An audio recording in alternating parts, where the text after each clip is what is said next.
Sep na aka enwe n'ofe before ka ọwala aka mmadụ. Aji ife adịrọ mma. Ebe na onwe ife some of us in this generation na amara.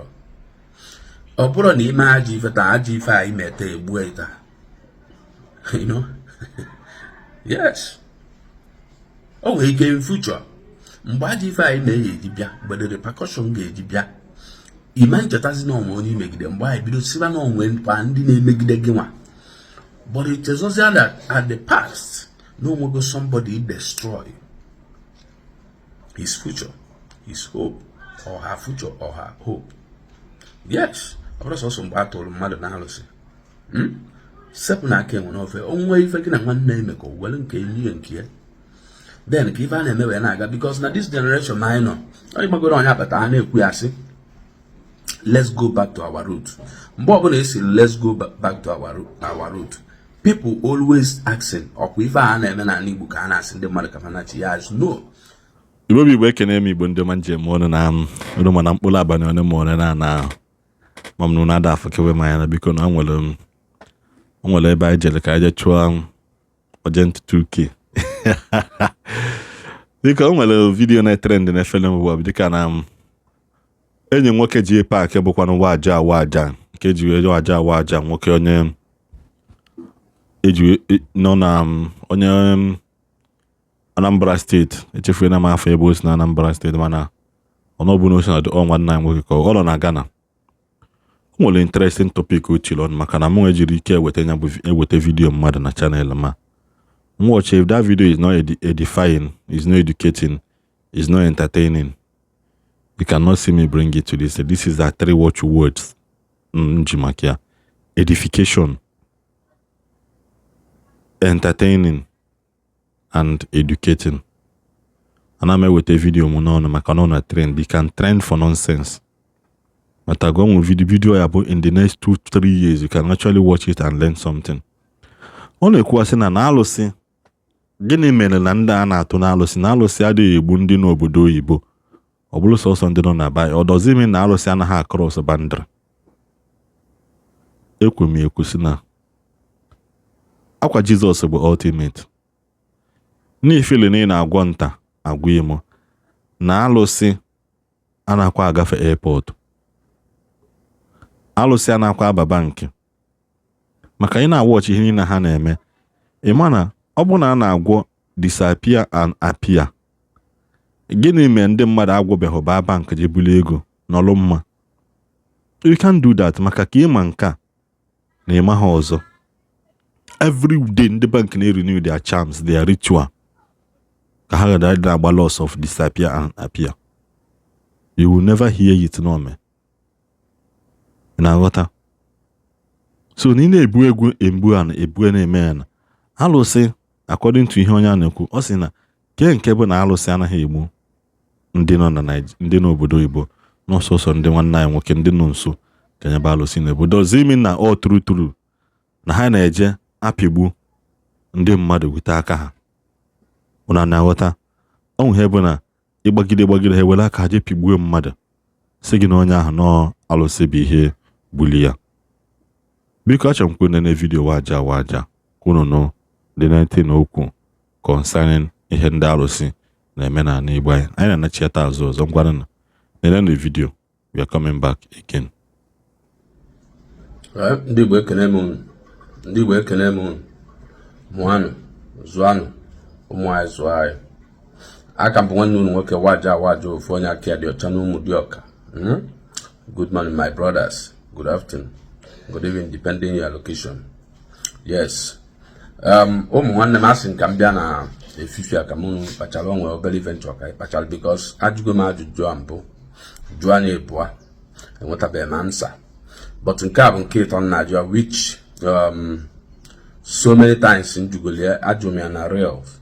So today emezi m ya ka ọ video ka o wee ruo onye ọbụla ntị dịka ị na-awatch video a kabarụ biko funu etụsara ya ka o ruo onye ọbụla ntị then ọnwụkwa n'opinion inwe ị ga-esi na nwa bụ ajụjụ isi ya nkwa n'ife inwe ikuzi onwe ife inwe ikwue na onye ka iji wee nwee opportunity ịdị na voice out kịta ma ọnwa ife ifụ na-agara nkụ so onye ka nji emelu vidio a kedu isiokwu m ji emelu vidio a?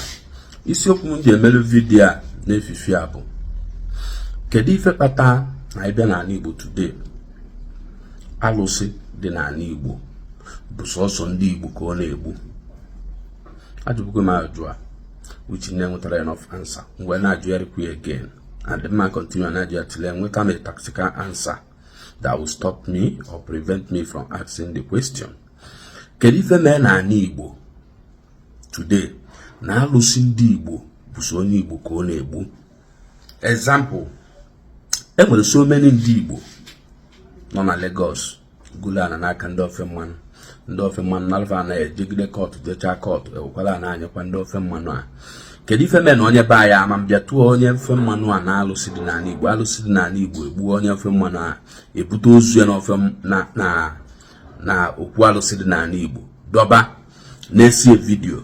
Ọ bụ na ọnwa onye mee mmadụ ajọ ife ma onwe onye li ego mmadụ abịakwa ịtụ alụsị a na-ezigo onye asịa na onye a bụ onye be anyị gụa na Lagos, ma onye ebe anyị gụa na Kaduna, ma ebe anyị gụa na Kano, ma ọ na Jos, ma ọ na Tifiland, ka wee nalị ya dị ya na onye be anyị wee bịa wee tụọ fa na alụsị wee gbuo ma family fa o gbuo ọkwara ya eburu ozu onye a wee bute n'okwu alụsị wee dọba. Kedu ife kpata na-abata na alụsị okwu alụsị niile dị n'ala Igbo na sọsọ ife a na-ezikọ anyị bụ ozu ndị Igbo asị na alụsị gbuo onye a na oji mmadụ ụgwọ atụ ha na alụsị gbapụrụ ya egbe ọnwa wee buru ozu wee bute na alụsị? Gịnị mere na alụsị a gasị dịsịzi n'ala Igbo na ọ na-egbu ndị ezi n'ọsọsọ ndị unu ka ọ na-egbu? Aka m bụ nwanne unu nwoke Iwaji ofu onye aka ya dị ọcha n'ụmụ dị ọka. Oge elugo ọ gaghị ebido jụba onwe anyị ajụjụ. Ọ nwere onye anyị na-emegide mana ọka ime ka ọ dị mma. Ọ bụrụ na ọ bụ ezigbo ife mmadụ na nwanne ya imekọ biznes, then nwanne ya erie ego ya o jetụwa ya na alụsị, ọ bụrụ na anyị na-asọpọt, ọ bụrụ ka anyị yara isi anyị na ọmụnwa na-ekwu, ọ bụrụ na nna asọpọt ndị be anyị na-eme ajọ ife ma ndị na-analụ mmadụ anafa n'ike ma ndị fa na nwanne fa ya emekọ biznes fewele ego onye a lie ma ndị na-eme ajọ ife, ọ bụrụ na nna asọpọt bandị, ọ bụrụ na nna asọpọt ajọ ife. But na ntụgoro ka mmalụ the reason, because na ọ na-adị mma ka amala ebe mmiri si aba n'opi ụgbọgụrụ ka a wee mara ebe anyị esi wee bridge bịa. Anyị ama nnọrọ otu a every day. Ọ bụrụ na ife anyị ga na-experience bụ na alụsị Igbo onye Igbo ji onye Igbo ụgwọ, ọ bụrụ egutin na onye Igbo ji onye Igbo ibia ụgwọ, ọ bụrụ egutin na gị na nwanne ya emekọ ife elie gị, ọ bụrụ egutin. I'm not supporting that, but ka anyị magodilu the reason,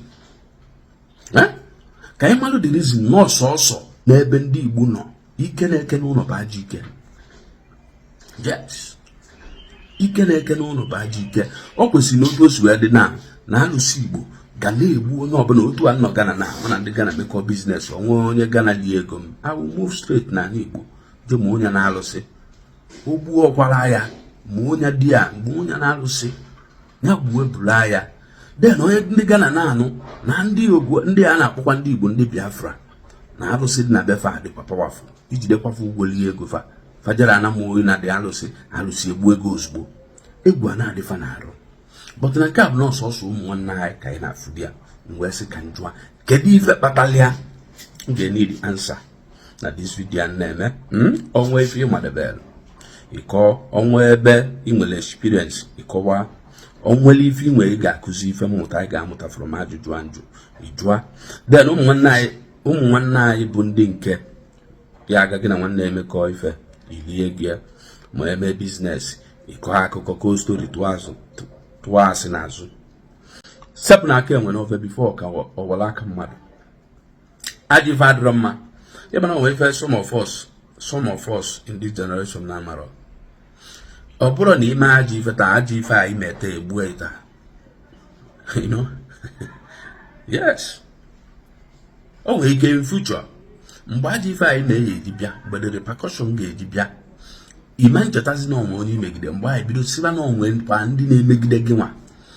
But it is also that at the past no one somebody destroy his future, his hope, or her future or her hope.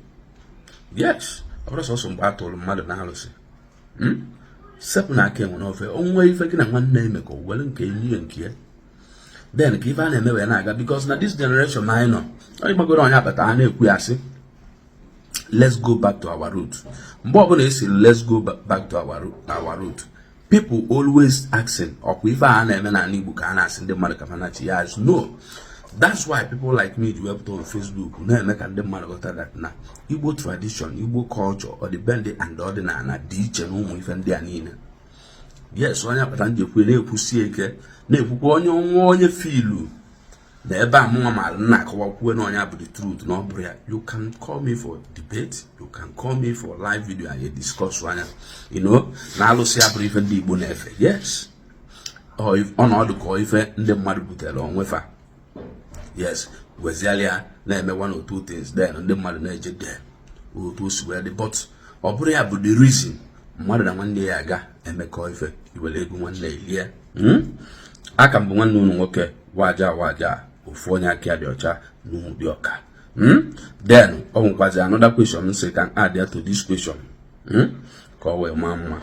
Then another thing is this, kedu the reason kpata na most of ndị a na-eme ife alụsị na Igbo fa gbaa ụgwọ gbatara mmadụ ụgwọ fa nwere onwe efe sizipazia the money olikwazia the money kowekwazi okwu n'ụka kosewekwazi afọ mazi okwu n'ụka ebe ọ bụ na use ga alụsị gbata ụgwọ gbatara mmadụ ụgwọ ka ife mee na ị na-enye wezialụ 10% ya bụ ife a na-ana dị na agreement maybe na ịgbata 2 million iwelu ya 200,000 nye na onye 1.8 million because he still losing or he or she is still losing.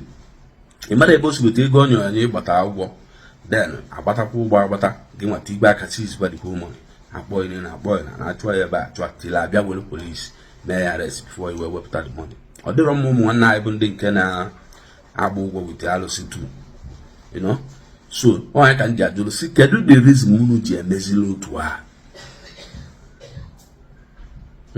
sị akwụkwọ ọgwụ odo onye asị eti n'ose aka nsị ama n'aka aja onye abụ ife ndị Igbo ji eje na nwa ife anyị mere si na ife aka anyị chọrọ ime ka anyị megbuo onye mma n'ọkwanye ya ife mma na-ekwu kwụsie ike na-ekwu ya onwe nke anyị mere si nọ nke a ka anyị chọzi ime asị ndị Igbo.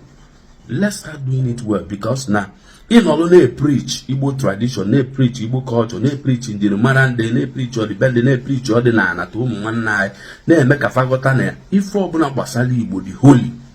Let's go back to our root a na-ekwu na-ajụ ọkwa eje asị na-atụ alụsị onye isi alụsị were ego lie this type of something ma na-abụ challenge ma na-abụ step back na afọ anyị na-ata to make sure na-ebi olugbo Igbo ka our culture na chiata azụ njirimara anyị na chiatakwa azụ ọdịnala ọdịbendị ife eji mara ndị Igbo niile na chiata azụ then ada enweta good stories from our brothers na-leading.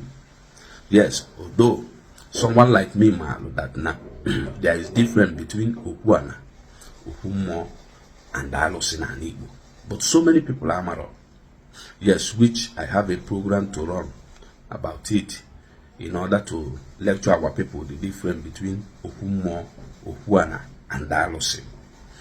In other hands, m ga-arapụzi unu ebe a mana biko chetakwana ajụjụ anjụ gbasalụ kedu the reason na alụsị Igbo bụ sọsọ ndị Igbo ka ọ na-egbu na alụsị ama mgbunwuru onye ugwu na-ala onye be anyị anị ya ma onye be anyị si ndị ile ego ọ nala onye ego lie alụsị ama mgbunwe China onye be anyị transfer money ka ọ lụọrịa ngwa ahịa ọ pịachie ego ma onye India ma onye America just sọsọ ndị be anyị ka alụsị a na-egbu ọma mgbunwukwu onye ofe mmanụ ebe anyị tiri ego were ego alie kedu the reason o ji bụrụ sọsọ ndị Igbo ka alụsị Igbo a na-egbu kedu the reason because if all now spirit we believe will be powerful if there are na report wa mmadụ na ya ọrụ otu osi kwesịrị ịrụ ọrụ o kwesịrị na active n'olu ebe ndị Igbo nọ onye am I worried ndị sipụta ka njụọ m nwanne this question aka mbụ nwanne unu nwoke waja ofu onye aka dị ọcha na ụmụ dị ọka aka nsị ama aka aja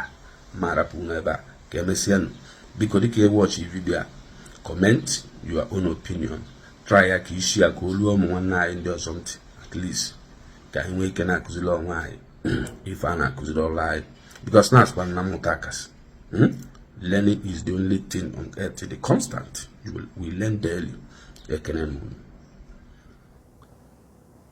I'm going to na video na like ihe na biko na ana afukana kolo na na biko kunu jisike.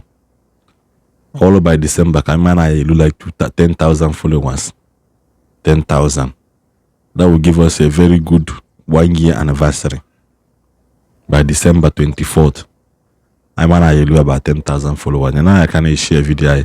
Then I can subscribe to the channel. Like I will make you can subscribe. You know like here.